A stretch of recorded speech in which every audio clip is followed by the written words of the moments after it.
After so many weeks of lockdown, we are in May.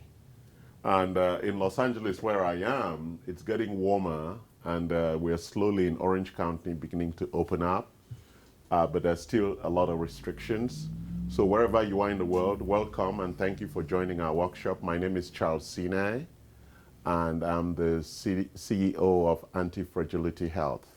So the workshop today, as usual, I'm going to cover a couple of areas.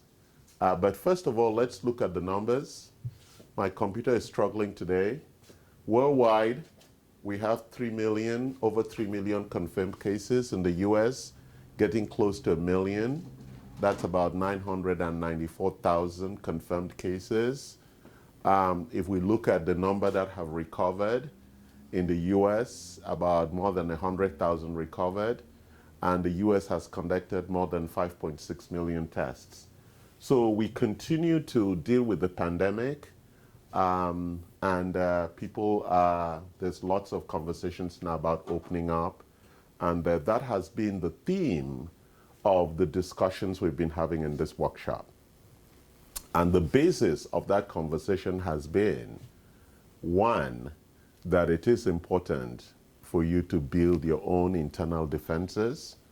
That's the architecture that the Creator gave us to survive in a very hostile environment. And so that is really the focus of our workshops. We don't get into the politics of whether it's a pandemic, whether it's a man-made virus, whatever it is.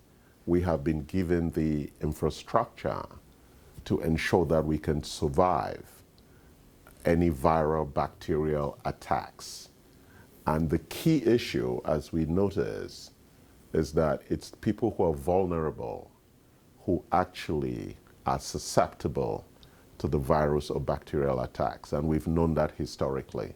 So the focus here is to build two things. Well, first of all, our workshop focuses on longevity. That's the goal most people want in life, to live a long and healthy life. And we split that into what we call health span, which is how long you're going to be healthy, and lifespan, which is how long you're going to live. They're very, very important aspects when you think about health. We're looking at a long life and a healthy life, because the statistics show that even though we've increased lifespan in America to averagely about 82 years, most people spend the last 30 to 20 years of those 80 years being sick, mostly with chronic illness. And we could change that, whereby you could live up to 85 with no chronic illness, or up to 100 with no chronic illness, and that is really the focus of Anti-Fragility Health, to build a prevention-focused or a reversal-focused strategy with addressing chronic illness. So let's look at the key issues in building that kind of health architecture. Number one is what we call physiological resiliency. And what's physiological resiliency? Physiological resiliency is having the resources internally to respond immediately, right? In the architecture of our body, we have been given the ability to fight or to flight. And the capacity to do that successfully requires a lot of internal resources. And we look at 4 areas of resiliency, which we're going to talk about. And they are nutritional well-being, physical well-being, emotional well-being, and the environmental well-being. So those 4 areas allow us to build what we call physiological resiliency. But apart from just building physiological resiliency, it is overall strategic to build what we call a metabolic reserve. Our human biochemistry uses nutrients, and therefore building that metabolic reserve to support the physiological resiliency is really what gives you a long and healthy life. So that is really the foundational platform within which I run this company, which my clinic, we have 2 clinics, one here and one in Saigon in Ho Chi Minh City in Vietnam. And we focus our workshops every week in reinforcing these key competences. Number 1, you have to build your physiological resiliency, which is the ability to quickly react, fight or flight to all things that would invade or attack us. And secondly, when you are not in that response, then you build the metabolic reserve. And so a lot of people argue with me, why should I take supplements? Why should I exercise? Why should I sleep well? Why? All of those things that we're going to talk about go back to those 2 fundamental tenets of longevity. To live long and to have a healthy life, you must have physiological resiliency. That's why over 90% of people who are infected with coronavirus do not get sick. They have physiological resiliency. Secondly, you must build metabolic reserve so that if you get sick, you will recover. And it's very important because you then have the capacity inside of you to fight and win that fight. And when you run out of metabolic reserves, you are overwhelmed and you die. So it's very clear that we understand how infections and viruses and all other diseases that affect us, that is how the body's capacity has been built to respond. So I have shared online an assessment. Jacqueline, can you bring pens for our walkthrough? These questionnaires have been given to you and they're online. And if you can download it, we're going to walk through the questionnaire. It's what we call assessing the 4 markers of wellness. And we're going to read this together so that we appreciate it. So it's a basic assessment. This is typically what we would assess before we do our diagnostics. So while people are downloading and looking at that, I'm going to go over here and show you our partnerships around what we call our diagnostics. So our big diagnostic partner is Boston Heart Diagnostics. They run a blood panel, a full blood panel that would give us key indications for your lipid, your triglycerides, which is a significant marker for chronic illness. It gives you markers for lipid panel. We look at the metabolic panel. We also look at some underlying genetics, and we look at some inflammation markers. Those are very important markers for well-being we're going to talk about later. Vibrant America is our big partner for intracellular blood tests. It gives us all the aspects of your absorptive capacity inside your cells for us to see how much of the basic minerals and vitamins that are fundamentally required for good health are in your cells. We do SpectraCell also, it's a blood partner. We do Genova Diagnostics, it's a stool partner. Pathway Genomics, we do that for our genetic and sequencing. We have Dutch. Dutch is a very important partner for us because we do the hormone testing. That's a very significant issue. 2 aspects of it. We do the cortisol and DHEA, a critical part of that, which is the cortisol awakening response, which needs to show that climb of cortisol when you wake up in the morning, and then it goes down throughout the day. A lot of people who cannot sleep have a very skewed cortisol awakening response architecture because of stress or what we call adrenal weaknesses. The cortisol response change. They cannot sleep at night or during the day. They're always tired, they're restless, fatigued. We also do the other hormonal tests. As we know, hormones are the conductors of our metabolism. The nutritional architecture requires hormones to drive what needs to happen. And cortisol, as that one critical hormone, is really the hormone that awakens us and gives us that physiological resilience. It's a very important measurement, and so we supplement it in different ways. I don't want to talk about our cancer partners for cancer analysis. We have Foundation Medicine, which has a FDA-approved test for cancer. We have Ezra. I did the Ezra test for people who've been watching my workshop. Ezra does the algorithmic scanning from MRI for cancer screening. We have Omics that does the cancer GPS, and Biocept that we use for the blood circulating cancer tumor cells to identify treatment efficacy or whether you just want to test for cancer. We have our supplement partners there. There are 5 of them. Metagenics. These are all American companies except MitoQ, which is Australian or New Zealand. But Metagenics, Orthomolecular Design for Health, and Research Nutritionals are our basic partner for nutrients and for supplementation, and I'll be talking about that later on. So that's our partnership, and that partnership helps us go beyond this assessment that we're going to do today so that we can actually begin to look at getting you into a place of wellness. So let's read through this basic assessment, which is what you would do before we do our diagnostics. So this is like just a self-assessment.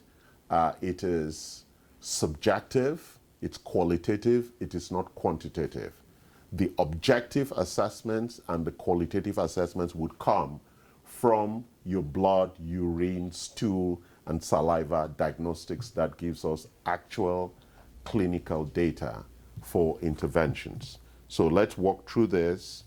So the basic assessment is what we call the Well Matrix basic assessment is designed to easily and efficiently assess patients for overall physiological resilience that I've been talking about and to provide a Well Matrix index.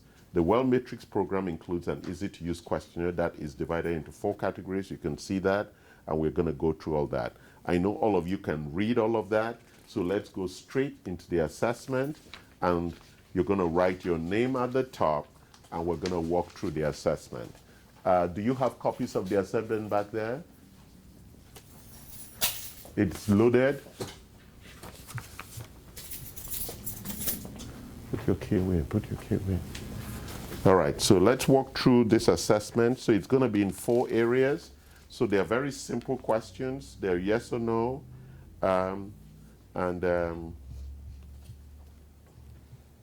Okay.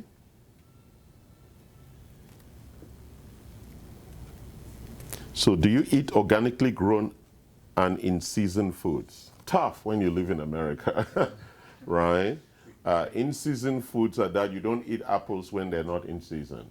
So it's a very important issue, right? For all of us who grew up in the old country, we understand what that means. If you grow up here, it's a very challenging issue, right? Do you eat cold water fish, such as wild-caught salmon or cod at least twice a week?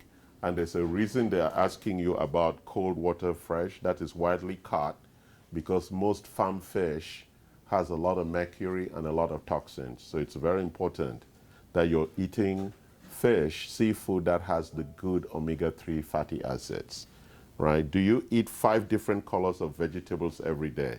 I know I do not, and that is why I take my, my paleo greens, because I know that I cannot meet those requirements. So I take my paleo greens that gives me the greens, and we also have the paleo reds that gives me the reds. So I know I cannot eat 5 different colors of vegetables every day, so I then supplement by taking the nutrients. Do you eat enough vegetable to meet your fiber needs? When I don't, I also take a fiber. This is my breakfast and lunch today.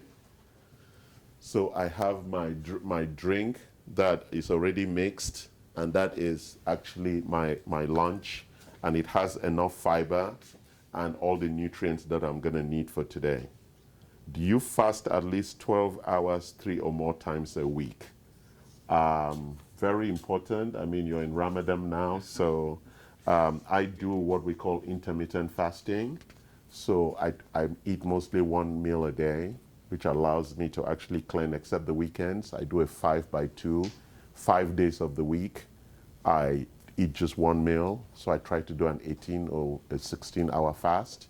So it's very important that you do about a 12-hour fast, which means that you will not eat breakfast or lunch and actually, or perhaps just eat lunch, because 8 hours of sleeping plus another 4 hours, so around 10 a.m. or 11 a.m. or noon would be a very good time to break your fast. So if you give a 12-hour time frame between when you go to sleep and wake up, will that be counted as? Yes, yes, it's counted, yes. That's easier to do, actually. Yes, actually they went for a basic, but most people cannot even do the 12-hour. I mean, you fast, so you understand that it's something that it's easy to do. A lot of my patients and my staff struggle with even 8 hours. They wake up at night and go to the refrigerator, so it's a tough thing. Do you chew your food thoroughly until it is a paste before swallowing? That's something we all struggle with, actually chewing properly. One of my Buddhist masters, Nick Natan, who runs the Buddhist thing in Paris, said you should chew a spoon of rice 100 times. And he said if you eat that way, then you won't eat a lot of rice. So a spoon of rice chewed 100 times would fill you up. Said we spend too much time swallowing food that's not properly chewed properly. So it's really important that we slowly chew the food until it's masticated very well. It's a paste. That way it's easier for the stomach and the enzymes to actually extract the nutrients from it. And that way we actually have a better digestive system. So these are very interesting questions that they ask you. Do you suffer from regular bouts of diarrhea, bloating, or constipation? So the blue part was giving you the good things to do. Now we're going to measure the things that you actually feel. Do you regularly drink soda? Right? You see it is in the red area. That says it's not a good thing. Right? So your answer should be no, never. Right? Do you take antacids or proton pump inhibitors such as Prilosec, Prevacid, Protonic, or Omed, those drugs, right? If you have to take things to support your digestion, or you already have a big problem. Do you eat out more than once a week? I mean, our friends, they have a restaurant, so they encourage you to eat because they have healthy food, halal food, so they would encourage you to eat out. But I eat out more than twice a week. But I'm also very careful where I go to eat. It's very important. Do you regularly get stomach cramps? So when you do this assessment, it's a very high-level assessment. It begins to give you a sense. Immediately you begin to sense the things that you should be doing and the things that you should not be doing. Very basic. I know even a lot of people struggle with the basic stuff, but we have to start at the basic level so that people begin to understand, right? There's a prize for having regular bouts of diarrhea and those kinds of things. So let's go to, guys, can you do that at the back somewhere? Let's do physical well-being. Do you watch TV or work on your computer tablets less than 2 hours a day? We're also guilty of that. I must work about 12 to 14 hours on my tablet a day. Do you get outside most days of the week for at least 10 minutes? I do. Yesterday I played tennis after work, and so I try to make sure I spend time outside. But I also supplement with vitamin D, so you're getting fresh air and you're also getting sunlight. Very, very important. Do you participate in physical active hobbies such as gardening or dancing? I used to, but I just only do some other things now, like walking and playing tennis. Do you participate in a formal exercise program? Right? Very important for women, especially menopausal women, because one of the big problems with women is that they lose muscle when they get into menopause, and that becomes a very challenging issue. And so typically you'd have to balance the hormones and exercise so you can lose the fat and build proper muscle. Muscle is very important for stability, for balance, for stamina, and for strength. So those are very important issues. Do you perform easy stretching and balancing exercise? I know that as staff, we our employees, we exercise every day before work. When we meet at 8 a.m., we do about a 5 to 10 minute stretching, and stretching is very important, and balancing. Do you perform exercises that elevate your heart rate? That's what called high intensive training, where you do spurts of training. A friend of mine I was reading online really challenged me, called burpees. I had to go online to find out what a burpee is. He did 420 burpees in 26 minutes. Emmanuel in Kuala Lumpur, you're setting a really massive record. And a burpee is almost 5 things you need to do: up, squat, plank, flat, squat, stand, and jump. That's one burpee. And he did 420 of them in 26 minutes. A burpee is a really intensive exercise. So when they talk about exercise that elevate your heart rate, that is really pushing you, and it's a very, very good exercise to do. So Emmanuel, if you're watching, I'm going to take you on, and hopefully in about a year I could be able to beat you. Do you regularly have muscle or joint pain? Who doesn't, right? It's a big sign of inflammation. Muscle and joint pain. You know, you wake up, you're like, my neck, my back, my shoulder, my hip, right? Do you take prescribed or over-the-counter medications on a regular basis for joint pain or muscle pain? Have you had surgery for any musculoskeletal conditions such as knee, shoulder, or back pain? Have you been diagnosed with arthritis, chronic fatigue syndrome, or fibromyalgia? Do you exercise less than 3 times or more than 5 times per week? So all these questions, as you walk through, very important that they begin to give you a really strong sense of where you should be and what you shouldn't be doing. And it helps you to prioritize, right? We went through the nutritional wellness, then we've gone through the physical wellness, and now we're going to look at the emotional wellness. It's a very important thing. A lot of people ignore that aspect of health that is really critical. So let's look at the things that involve your emotional well-being. Do you participate in group activities at least 3 times per week? Because we're social beings, it is important for us to be with other people. I know we're in the lockdown now, so that's challenging, but for people who are living in families, it's very important that you have some group activities, right? Like playing cards or Ludo or the different things that I used to play when I was back in Africa with my kids. Do you sleep 7 to 8 hours a night without help of medication? I do not. I need melatonin to sleep 8 hours. And so for most of us as we grow older, it's a very challenging issue to sleep 8 hours without the help. But I don't take medication. Melatonin is a natural substance, and most of our patients take that because we're just stressed.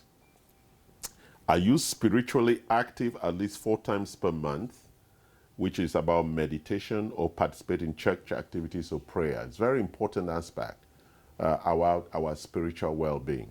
So it's really careful that we address some of this. Do you eat some of your meals with family or friends every day, right? Very important that we eat together as a group rather than eat by ourselves watching television, right? Do you have 1 or more pets? I guess pets is a good thing.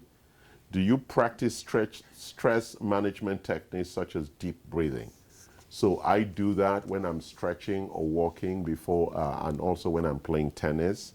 It's a very important thing. And also when we do our stretching in the company in the morning, it's very important that you actually learn how to breathe. We have a machine back there, the Mendler scan, and a lot of people are not even aware about the number of breaths they take per second.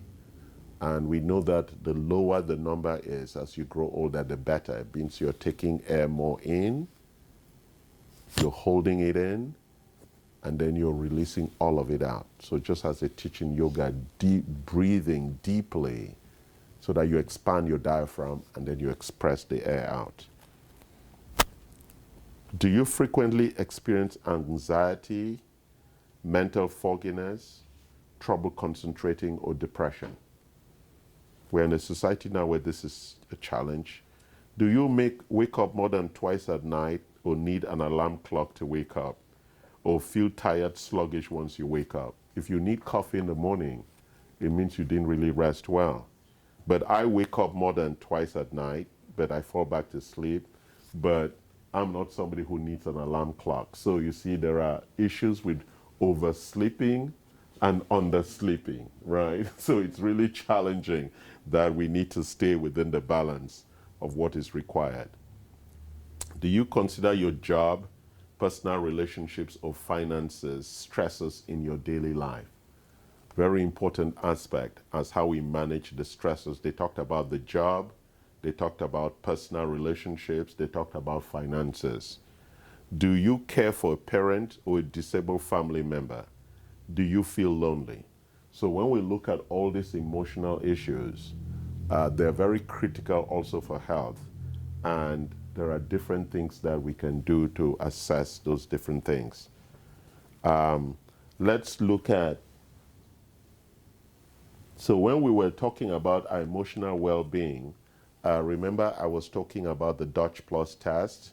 That's where we measure cortisol, we measure sleep, we measure DHEA, we measure the sex hormones, testosterone, estrogen, and progesterone, which are very critical for the rhythms of life.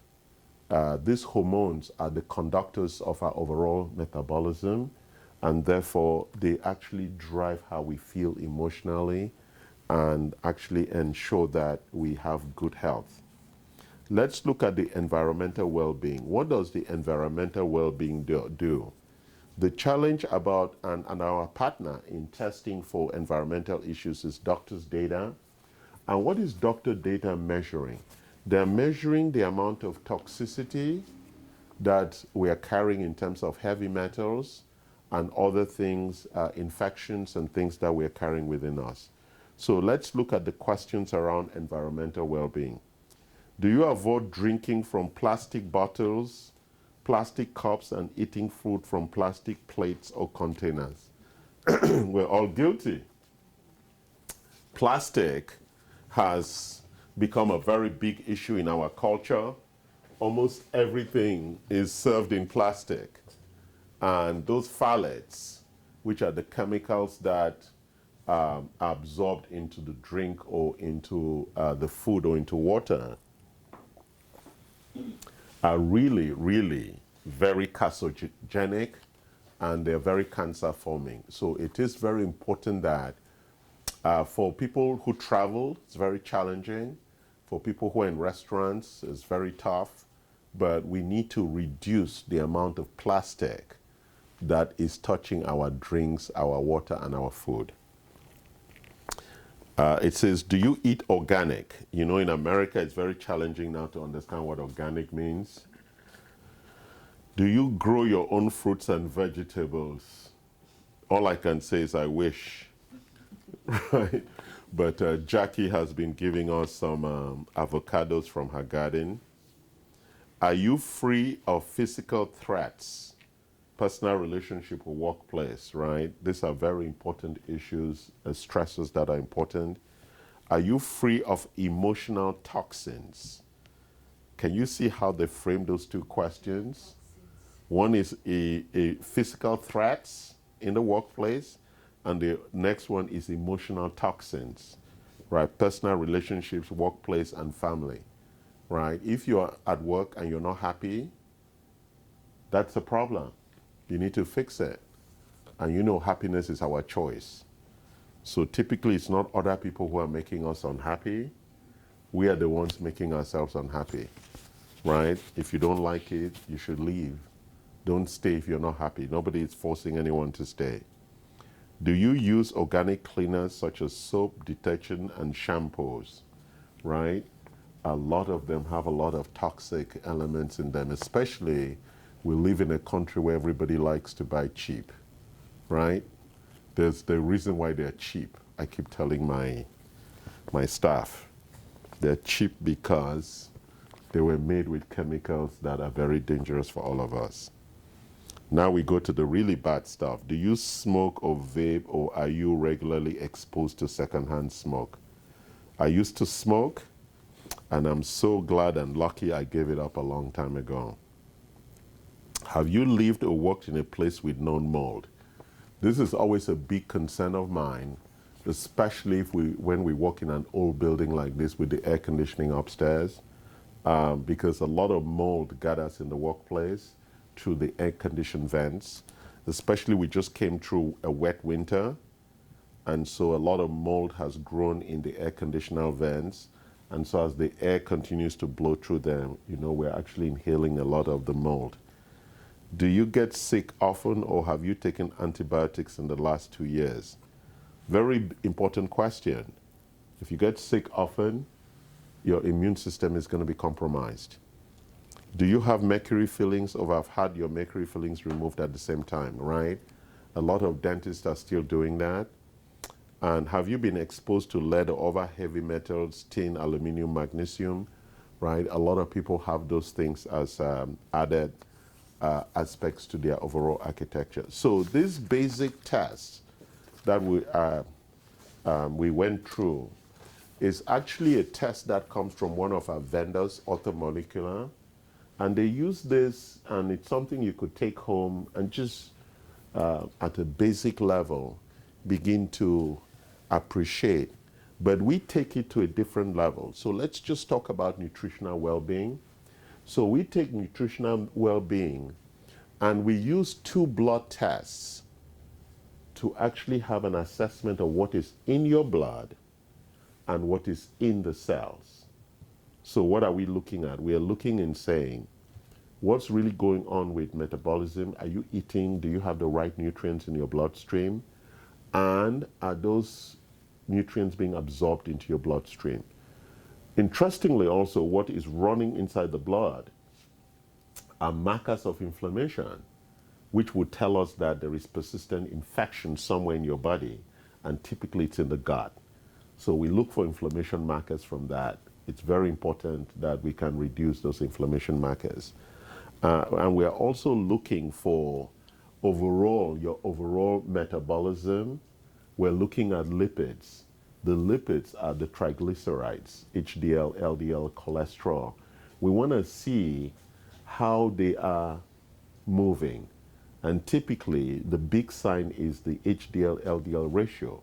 Begins to tell us how well your body is managing the good fats, but also excreting the fats appropriately, including cholesterol, right? So it's very important we measure those things.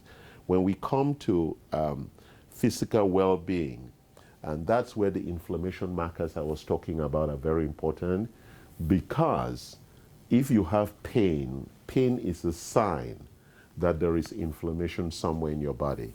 So when we measure the C-reactive protein measures in the blood, it begins to tell us that there's some inflammation going on, which would represent itself in terms of pain or some dimension of physical wellness. I spoke already about the emotional testing, which is really hormonal driven. We use Dutch, our partner, to do a lot of that testing.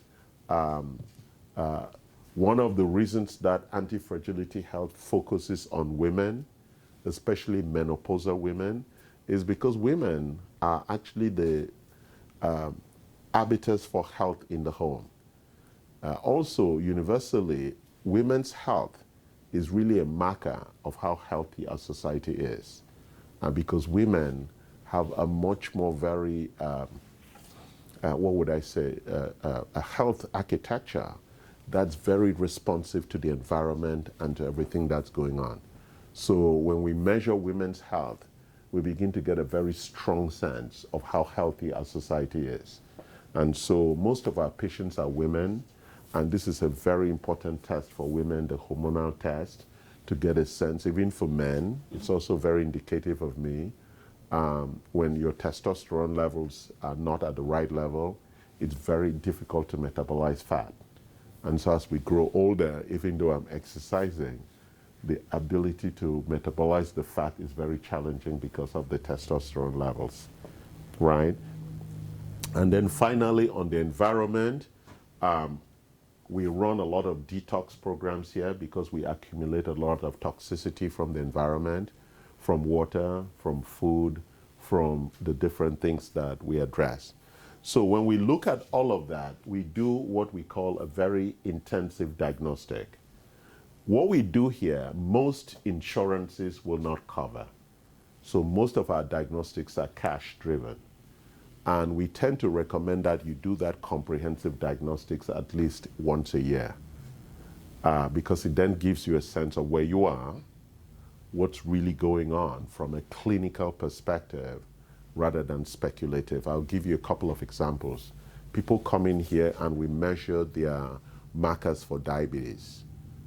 So you're 50 years old and your marker for diabetes, which is your HbA1c, is 5.6. Under our consideration that you're pre-diabetic. If you're 50 years old, menopausal, we would like your HbA1c measure to be around 5.2, which means that your architecture manages sugar very well, because the overall carbohydrate sugar metabolism is really a critical metabolism for health. So if your body, the insulin resistance and all the things that happen with sugar metabolism, if that's not optimized, your body goes into premature aging, lots of different things begin to happen, right? So it's very important. And most patients who walk in here don't even know what the number is. And that is a problem. It is a very important number. You need to know your glucose levels, you need to know your HbA1c numbers, and you need to know your cholesterol and those lipid numbers. The triglycerides, we know from research, are the first powerful indicator that chronic illness is beginning. And so it's important that you know where your triglycerides are and that you're eating the good fats. That's why we spoke about the fish, the wildly caught, and all of those things. So very, very important stuff that we do here. And then we begin to say, what are the levers? How do you implement the things that we do in your life? We call them the health signals or levers. So we talk a lot about nutritional biochemistry. And there's a reason we spend a lot of time with nutritional biochemistry. And the reason is because our whole body is biochemistry. Everything in our body, God made, it's driven by biochemistry. And therefore, it's really a very important issue about how the nutrients you take, and that you take the appropriate and adequate amount of those nutrients. And how do you know that? The only way you can know is to run the blood for us to see how well your body is absorbing the nutrients that you're taking. You know, most people walk in here and say, oh, I eat well. Okay, let's measure. Your body is going to tell us whether you eat well. And secondly, we also know that as you grow older, your body actually needs less calories. That's just the fact about it. I know we all love food, but the body doesn't need calories. The body needs nutrients. In America, we're confused by those two words. What is nutrients and what is calorie? Unfortunately, most foods come with both, right? They come with calories and nutrients. For example, apples. Apples are very good foods, but they have too much calories. Bananas, very good food, too many calories. Mangoes, very good food, too many calories. When you're 20 years old, that's okay. When you're 60, that's not okay. It's too much sugar. And so that's the challenge about how you then identify the right kind of diet that gives you the nutrients but doesn't give you the calories. It's a very challenging issue as we all grow older. And here, we do a personalization because we can find out what would be ideal for you when we run all those diagnostics. Physical activity. There is no choice. We're all lazy, inherently lazy, but we cannot live a long and healthy life if we don't have movement. Movement is critical to life.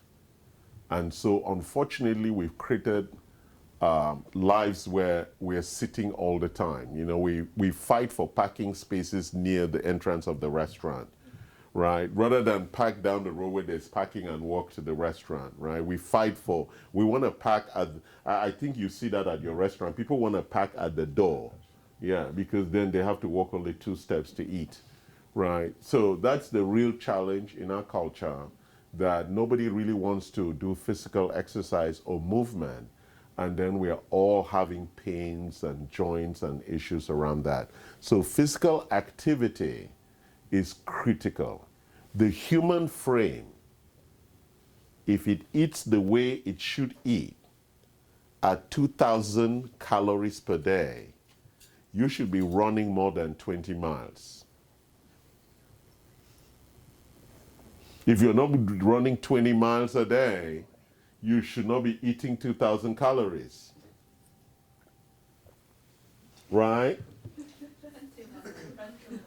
I know, all these Americans are like, what? Yeah, if you're not. So if you watch those marathon runners, those guys from Ethiopia and Kenya who win all the marathons, their BMI is like 16, 17. They eat about 2,000 calories a day, but they run marathons about 3 times a week. That's 26 miles. Takes a lot to be at that peak level of performance. So what's your alternative? Reduce the calories. If you're not going to run 20 miles a day, then don't eat the calories. But then, you know, I can hear even people in Vietnam watching this video screaming. I know it's almost midnight, but I love food. We all love food. Get over it. That's the only thing I can say. There's no other excuse, right? Our stress response. This is one of the most challenging issues we all have, because if we look at the 4 areas of stress, there's sleep, there's inflammation, there's sugar, and then there's perception. All of these contribute to stress, right? Perception was the one they were talking about, emotional stress, whether it's at work or with relationships and things like that, or with money, right? The big one where we all get stressed, especially now with the lockdown. You're running a restaurant, running a business, you know, the worry is, even if the government gives us some benefits, the question is still how quickly are we going to be able to pay our bills and get on, right? So that's causing a lot of stress. That's the only one that's allowed because of the virus. These other ones, you should not be eating any sugar, because sugar doesn't help you with the coronavirus. So even if you feel like eating some chocolate, give it to the virus. All inflammation, there should be no pain, because you should be exercising and you should be sleeping. Wow. If not, you should be taking some melatonin, right? Most of our patients who are taking melatonin now are beginning to dream. They have not dreamt for 20 years now, they take melatonin. And Jackie is like, where am I? Am I awake or am I asleep? That's when you know you're having really good, vivid dreams, right? You even go back to your village. What was I dreaming last night? I was dreaming I was back in high school and I was going into an exam, right? Because one of my teachers in high school just died. He was 91, and I think that's the memory that was coming back. And I was like, I was not happy being in high school, right? I was like, I don't think I like being here. This is too tough, right? High school was really tough. But you know, so sleep is really a very important thing to manage our stress response. As we know, why am I paying attention here? This is the silent killer. Because most times you don't know that people are stressed. You can't measure it, right? We're stressed and there is no real measure for it, isn't it? But when you climb on my machine, I can show you that you're stressed, right? But apart from that, you yourself may not even know that you're stressed. You can't even see it coming. Yeah, you can't, exactly, isn't it? That's the challenge. So stress is a really challenging issue for all of us, and how to manage it. And it's deep into our soul, our spirit, on how we actually deal with stress. Very important. Then we have chronicity, which is just the biorhythms, right? New research is pointing to the fact that we should only eat when the sun is up. So even in Ramadan, as you're fasting, you need to make sure you eat at the appropriate time and give yourself enough time before you go to bed. So it's very important, even when you're fasting, that you follow the sun, and that those cycles are very important in terms of the rhythms. So people who do shift work, you find out that get very sick, because when you're out of rhythm, our biorhythms are really critical for health. Environmental. We've spoken about the toxicity issues. That's why we use these air filters. We use water filters. They're very important, especially in your bedroom, that you use filters that actually extract most of the toxicities. Research has just shown that people who live near the freeway have a higher incidence of Alzheimer's and dementia because of the air pollution, right? Hygiene and habits, you know, coronavirus is here. We've been talking about hygiene. You know, in America, for the first time, we are training ourselves again how to wash our hands when we use the bathroom. We're learning how to also wash our face and not touch our face, and wear masks and things like that. So we work on that. So, and in the center, there's community and purpose, right? So in our practice here, we talk about the spirit, the mind, and the body. So we spend a lot of time talking about the mind, the body, but you know, the stress parts are really about our mind. And then purpose, right, is really what keeps us alive. What is the purpose of being alive? People say they want to live a long and healthy life. Why? For what purpose? Right? Without purpose, life becomes really meaningless.